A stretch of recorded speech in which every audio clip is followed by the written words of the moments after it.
buenos días con todos. Nosotros somos estudiantes del Dr. Du de la carrera de Medicina y el día de hoy les vamos a presentar una exposición sobre tumores vasculares y la intervención vascular. Para empezar, tenemos que decir que hay una amplia variedad de tumores vasculares, los cuales pueden ser benignos e incluso algunos pueden llegar a ser muy malignos y agresivos. El crecimiento de estas neoplasias parece depender de algunas vías de transmisión que comparten con la angiogenia, por lo que pueden responder a tratamientos antiangiogénicos. Las neoplasias se pueden originar en el endotelio, y dentro de estas que tenemos a tres, los hemangiomas, los linfangiomas y los angiosarcomas.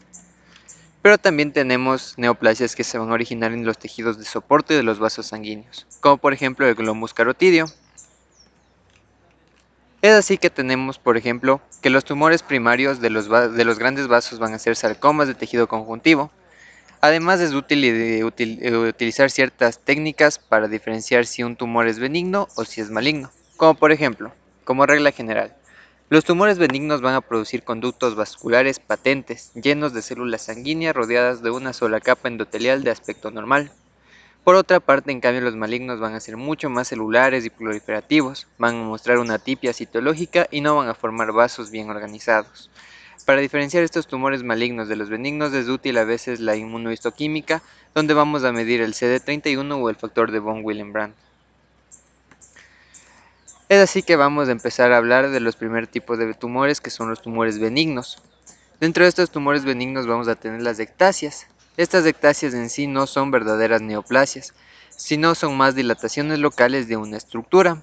Dentro de las ectasias vamos a tener la telangiectasia, también llamadas arañas vasculares. Estas se usan para designar una dilatación permanente de los vasos pequeños preexistentes en capilares, vénulas y arteriolas que forman una lesión roja en la piel o mucosa. Estas telangiectasias pueden ser congénitas o adquiridas y no son verdaderas neoplasias, como ya mencionamos. Dentro de estas tenemos el nevo flamígero. Esta es muy común en los recién nacidos y por ello es que se le conoce como también la marca de nacimiento. Es la forma más frecuente de dilatación vascular que remite espontáneamente. Y también tenemos el hemangioma plano o mancha de vino en oporto, la cual tiende a crecer mucho en la infancia, pero igual tiene una resolución espontánea.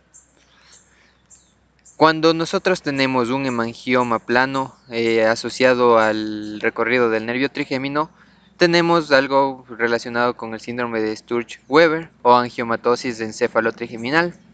Este se presenta con angiomas faciales, retraso mental, convulsiones, hemiplegia y radiopacidades craneales.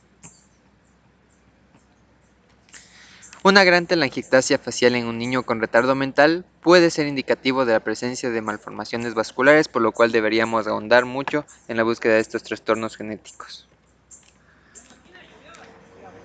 Igualmente, estas telangiectasias, como ya mencionamos, son llamadas también arañas vasculares y ya mencionamos también que no son verdaderas neoplasias. Una característica que tienen es que pueden ser pulsátiles y también tienen un tamaño que varía entre el 1 a los 4 milímetros de diámetro, y algo muy importante que permite diferenciarlos es que estas van a desaparecer o van a blanquearse con la presión digital. Estos se pueden asociar mucho a lo que son trastornos relacionados con el estrógeno, es decir, el hiperestrogenismo y la cirrosis hepática. Dentro de estas telangiectasias tenemos una que sí es muy importante su aparición en un cuadro clínico, que es la telangiectasia hemorrágica hereditaria, que se asocia con el síndrome de Osler-Weber-Rendu.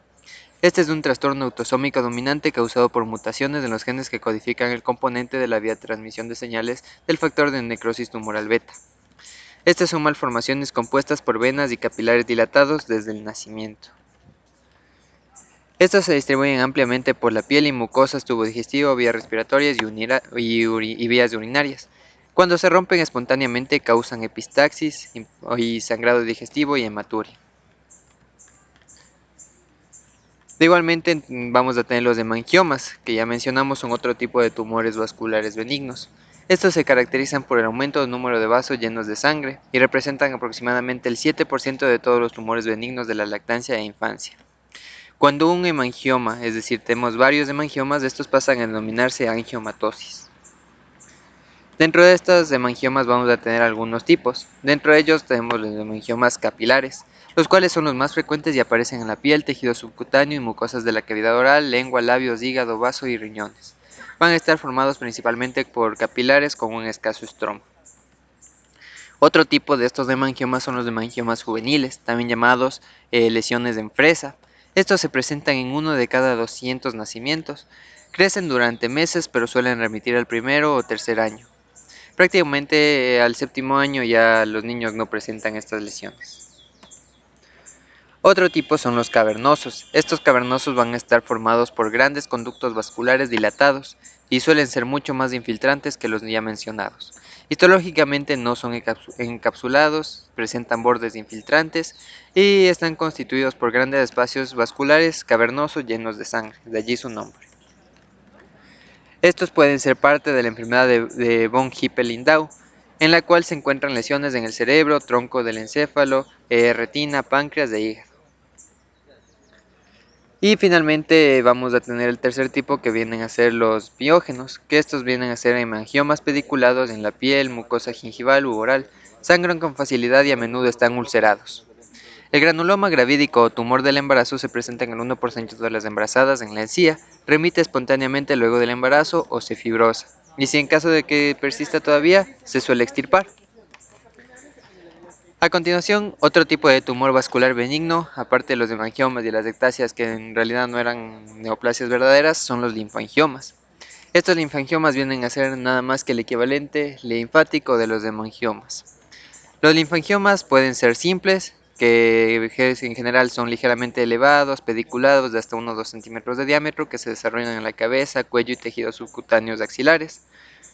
Estos presentan redes de espacio revestidos de endotelio que solo se diferencian de los capilares sanguíneos por la ausencia de eritrocitos.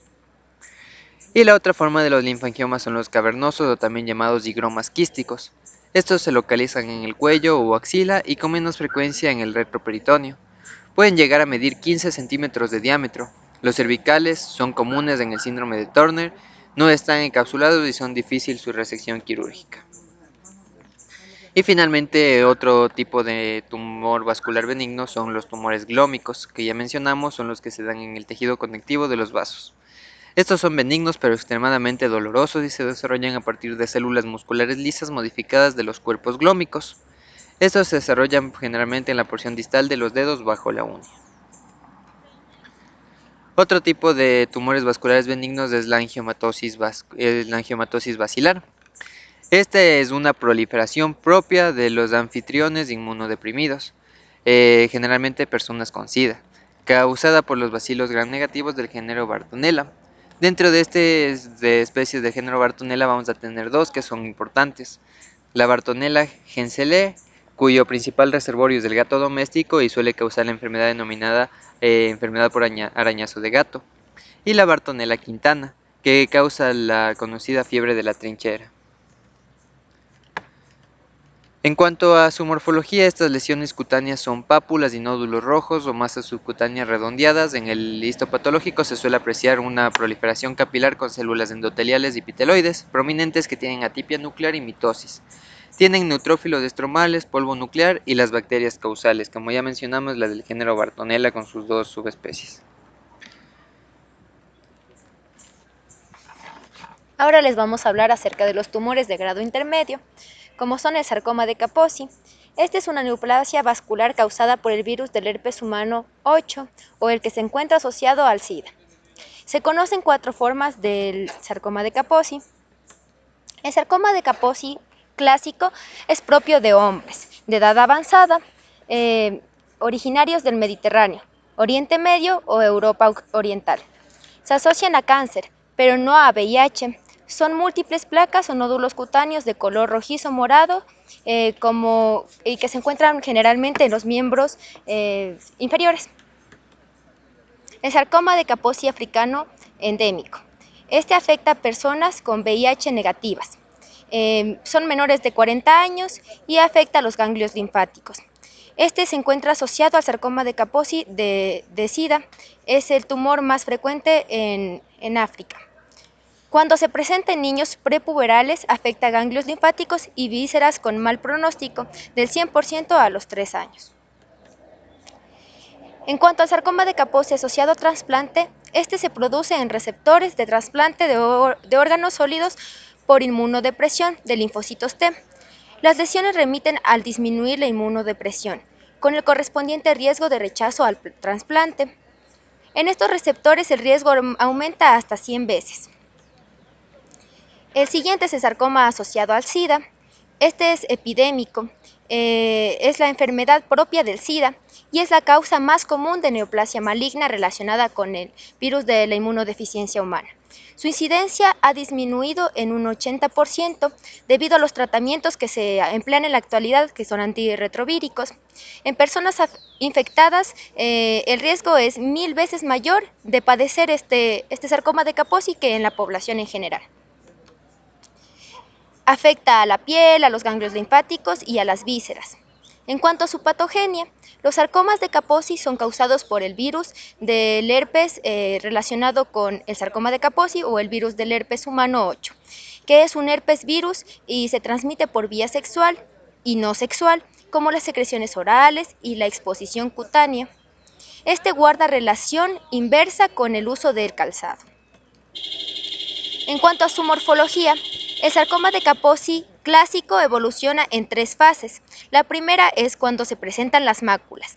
Estas son las lesiones rojizas o moradas en la parte distal de los miembros inferiores. La histología muestra espacios vasculares revestidos por células endoteliales dilatadas e irregulares, con linfocitos y presencia de células plasmáticas y macrófagos. La segunda fase, que son las placas elevadas, son más grandes de color violáceo. Son acumulaciones dérmicas de conductos vasculares irregulares que se encuentran dilatados y a su vez revestidos de células fusiformes gruesas, eritrocitos y macrófagos con hemosiderina.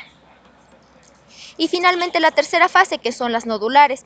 En estas son las neoplasias y constan de láminas de células fusiformes. Son proliferativas en la dermis y tienen pequeños vasos con eritrocitos. Ahora sí vamos a hablar de los hemangioendoteliomas. Son neoplasias vasculares con comportamientos clínicos intermedios entre los benignos, que se encuentran bien diferenciados, y los angiosarcomas, que son anaplásicos. El epiteloide es un gran ejemplo de estos. Ahora sí, el angiosarcoma es una neoplasia endotelial que afecta a personas de edad avanzada. Este es común en piel, en las partes blandas, principalmente como son la mama y el hígado. Y el angiosarcoma hepático es muy frecuente, como ya se habló anteriormente, que afecta a las partes blandas. Este se asocia a exposición a carcinógenos como el arsénico, que se encuentra en los pesticidas, el torotras, que es el medio de contraste radioactivo que se usaba anteriormente, y el cloruro de polivinilo, que se encuentra en el plástico de uso generalizado. En cuanto a su morfología, este puede comenzar con múltiples pápulas o nódulos de color rojo, que con el tiempo se convierten en grandes masas carnosas de color pardo rojizas o que llegan a ser también gris blanquecino. En cuanto a sus características microscópicas, se puede apreciar células endoteliales atípicas, con aspecto fusiforme, de tipo sólido y sin vasos, difíciles de discernir entre los carcinomas o los melanomas. El origen endotelial se puede demostrar por inmunohistoquímica para detección del CDD31 o también denominado factor de Willenbrandt. En cuanto al siguiente tipo, que es el hemangiopericitoma, se desarrollan a partir de pericitos, como su nombre ya lo indica. Estos son infrecuentes y derivan de los fibroblastos. Uno de ellos es el tumor fibroso de la pleura. Bien, ahora que ya pasamos del tema de las neoplasias vasculares, vamos a hablar sobre la patología de la intervención vascular. Es importante señalar que cuando se realiza una intervención vascular, el daño que se produce al nosotros tratar de corregir ciertas alteraciones también va a provocar daño endotelial. Es por ello que tenemos que las intervenciones producen daño endotelial, como por ejemplo el injerto con vena safena para reemplazar una coronaria. Este suele engrosarse la íntima de esta vena y con ello es muy frecuente de nuevo la oclusión. En el caso de la colocación de endoprótesis endovasculares, el tratamiento de la obstrucción coronaria era la angioplastia con balón, que pretendía dilatar la arteria, pero la brusca reobstrucción debido a la disección circunferencial por este espasmo provocaba más del 90% de las obstrucciones frecuentes. Estas endoprótesis son tubos expansibles de una malla metálica, lo cual tienen varias utilidades dentro de la intervención. Una de ellas es que proporcionan una luz más grande, fijan los colgajos en la íntima y las disecciones que se producen con la angioplastia y limitan mecánicamente el espasmo vascular. Por la lesión endotelial que se produce, la trombosis es una complicación del procedimiento, por lo que los pacientes deben tomar potentes antitrombóticos, es decir, y acompañados además de los antitrombóticos también suele utilizarse el uso de antifibrinolíticos. A largo plazo, el éxito de la angioplastia se ve opacada por la reestenosis proliferativa dentro de la endoprótesis, aunque como ya vamos a hablar más adelante, en la actualidad se están usando endoprótesis liberadoras de fármacos para contrarrestar estos efectos. El engrosamiento de la íntima cuando se coloca una endoprótesis se da por el crecimiento hacia el interior de células musculares lisas, proliferación y síntesis de matriz extracelular.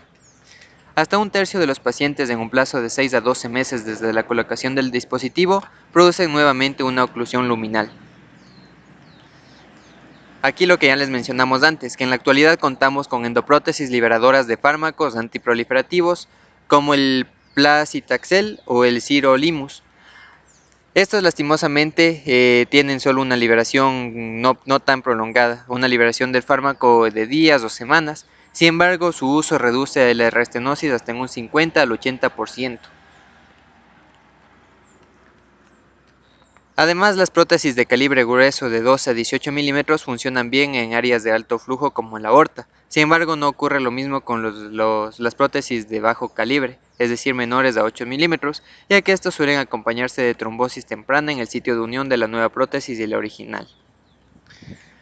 Cuando se necesitan realizar injertos autólogos, es decir, con injertos propios del mismo paciente, por ejemplo, se suele tomar un pedazo o una porción de la arteria radial o de la vena safena, esto mantiene la permeabilidad al 50% a los 10 años. Sin embargo, se ha demostrado que los injertos de la arteria mamaria interna son mucho mejores, ya que permiten o mantienen su permeabilidad en el 90% de los casos a los 10 años. Esto suele usarse mucho en lo que es el bypass cuando existe obstrucción de alguna arteria coronaria. Muchas gracias, hasta aquí llega el video. Recuerden suscribirse al canal del Dr. Do.